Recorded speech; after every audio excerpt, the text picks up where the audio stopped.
എന്നെ നിക്ഷിപ്തമായിരിക്കുന്ന തലക്കെട്ട് എനിക്ക് നന്നായി ഓർമ്മയുണ്ട്.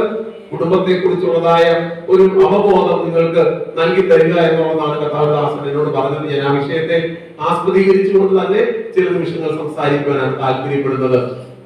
നമുക്കറിയാം, വേദപുസ്തകത്തിലൂടെ നാം കടന്നു വരുമ്പോൾ, പ്രത്യേകിച്ച് പുതിയ നിയമത്തിലൂടെ കടന്നു വരുമ്പോൾ, യോഹന്നാന്റെ സുവിശേഷം ഞാൻ വായിപ്പിച്ച് പ്രസംഗിക്കാനായിട്ട് താല്പര്യപ്പെടുന്നില്ലെങ്കിലും പറഞ്ഞു പോകുമ്പോൾ വേഗത്തിൽ ഞാൻ ഓർത്ത് പറഞ്ഞു പോകാനായിട്ട് താല്പര്യപ്പെടുകയാണ്.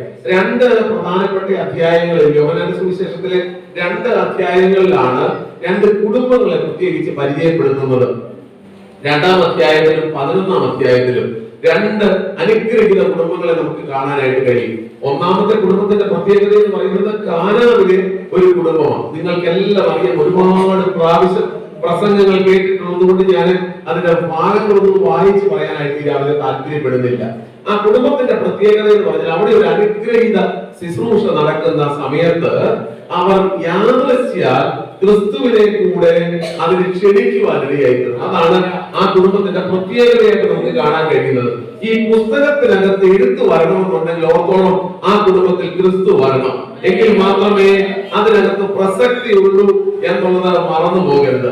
ഈ കുടുംബനാഥന് ഒരു പ്രത്യേകത ഉണ്ടായിരുന്നു. അദ്ദേഹം എല്ലാവരെയും വിളിച്ചു, പക്ഷേ ഒരുക്കേണ്ട കാര്യങ്ങൾക്കകത്ത് മാത്രം ഒരല്പം വീഴ്ച സംഭവിച്ചു. നമുക്കറിയാം, പ്രത്യേകിച്ച് ദക്ഷിണ മേഖലയിൽ തിരുവനന്തപുരം ഭാഗത്തൊക്കെ നടക്കുന്ന വിവാഹ ശുശ്രൂഷയുടെ ഏറ്റവും പ്രധാനപ്പെട്ട പ്രത്യേകത എന്ന് പറയുന്നത് ഒരുപാട് ഐറ്റംസ് ഉണ്ട് സദ്യക്കൊക്കെ.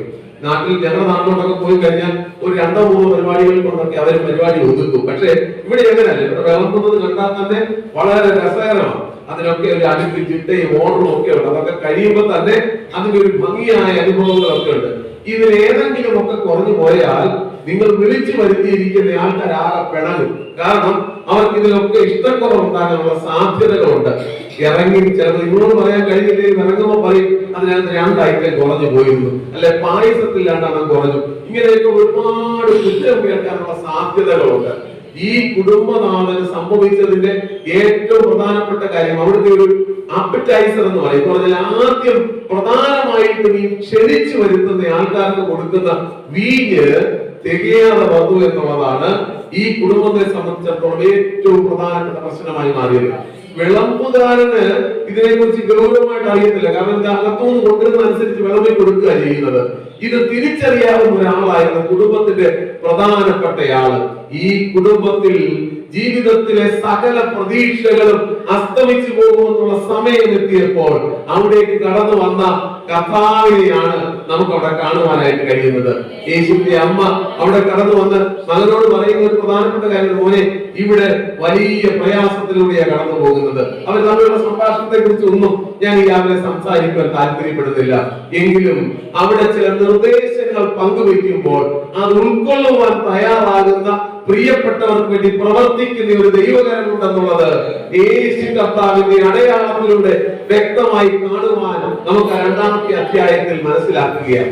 ഓർക്കണം, ഇന്ന് രാവിലെ ഏത് കുടുംബവും ഉൾക്കൊള്ളേണ്ട 1-ാമത്തെ പ്രധാനപ്പെട്ട കാര്യം, യേശു കർത്താവ് നിങ്ങളോട് എന്തെങ്കിലും പറയുന്നെങ്കിൽ അത് കേൾക്കുവാൻ, അത് അനുസരിക്കുവാൻ തയ്യാറായ നിങ്ങളുടെ ജീവിതത്തിൽ നിങ്ങളുടെ തലച്ചോറിനകത്തുള്ള ഏത് തിരിച്ചറിവുകളെക്കാളും അപ്പുറത്ത് കർത്താവ് പറയുന്നത് സംഭവിക്കുമെന്നുള്ളതിൽ തർക്കമില്ലാത്ത കാര്യമാണ്.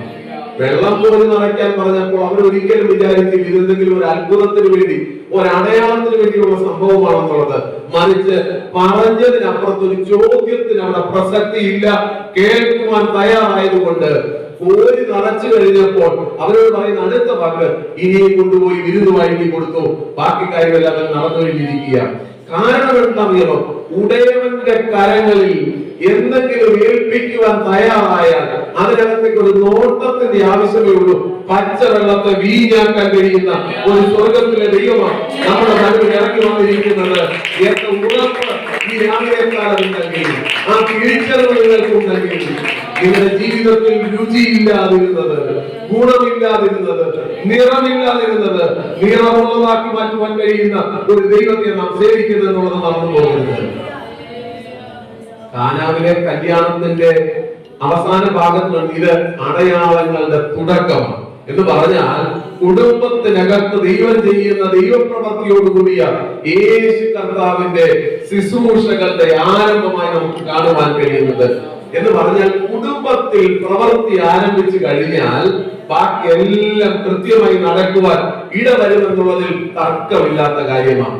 ദൈവജനത്തോട് ഈ രാവിലെ കാലം ഒരു കൊച്ചുപദേശം പോലെ ഞാൻ പറയട്ടെ, നിങ്ങളുടെ കുടുംബത്തിനകത്ത് യേശു കർത്താവിനെ സ്വീകരിച്ചിട്ടുണ്ടെങ്കിൽ, യഥാർത്ഥമായി യേശുവാണ് നിങ്ങളുടെ കൃത്യമായ ആജ്ഞാപകനെങ്കിൽ, നിങ്ങളുടെ എല്ലാ വിഷയങ്ങൾക്കകത്തും ഈ കർത്താവ് പ്രവർത്തിക്കുമെന്നുള്ളതിൽ തർക്കമില്ല. ആ ഉറപ്പ് വേണം നിങ്ങളുടെ ജീവിതത്തിനകത്ത്. എത്ര നാളായി കർത്താവിനെ സേവിക്കാൻ ഇറങ്ങിയെന്നുള്ളതൊന്നും വിഷയമല്ല. ഇന്നലെ വന്നതാണോ, 50 വർഷം മുമ്പ് വന്നതാണോ, 100 വർഷം മുമ്പ് കർത്താവിനെ സേവിക്കുന്നതൊന്നും പ്രശ്നമല്ല. ജീവിതത്തിൽ ഓർത്തിരിക്കേണ്ട ഒരേ ഒരു കാര്യം, യേശു കർത്താവ് എന്തെങ്കിലും പറയുന്നുണ്ടെങ്കിൽ അത് കേൾക്കാൻ നിങ്ങൾ തയ്യാറാകുന്നുണ്ടോ എന്നുള്ളതാണ്. അത് കേൾക്കാൻ തയ്യാറാണെങ്കിൽ നിങ്ങൾക്ക് വേണ്ടി പ്രവർത്തിക്കുവാൻ യേശു കർത്താവ് തയ്യാറാണെന്നുള്ളത് ഒരിക്കലും മറന്നു പോകരുതാത്ത കാര്യമാണ്. ആ ഉറപ്പ് പ്രാപിച്ചു കഴിഞ്ഞാൽ ദൈവപ്രവൃത്തിയുടെ വല്ലഭത്വം മനസ്സിലാക്കുവാൻ, ആ തികഞ്ഞ അനുഭവം ജീവിതത്തിന്റെ ഭാഗമാക്കി തീർക്കുവാൻ ഇടവരുമെന്നുള്ളതിൽ തർക്കമില്ലാത്ത കാര്യമാണ്. ആ ഉറപ്പോടെ ഇന്ന് രാവിലെ കാലം വിളിച്ചു പറയാം, കർത്താവേ, അങ്ങ് ഞങ്ങളുടെ കുടുംബത്തിനകത്തേക്ക് ഇറങ്ങി വരണമേ, അങ്ങ് ഞങ്ങളുടെ കുടുംബത്തിനകത്ത് ഒരു പ്രവൃത്തി അയക്കണമേ, അത്ഭുതത്തിന്റെ ഒരു കരം ഞങ്ങൾക്കായിട്ടൊന്ന് ഒരുക്കണമേ എന്ന് ആത്മാർത്ഥമായി പ്രാർത്ഥിക്കുന്നുവെങ്കിൽ തീർച്ചയായിട്ടും നമ്മുടെ കുടുംബത്തിനകത്ത് ദൈവപ്രവൃത്തി നടക്കുവാനിടയാകും.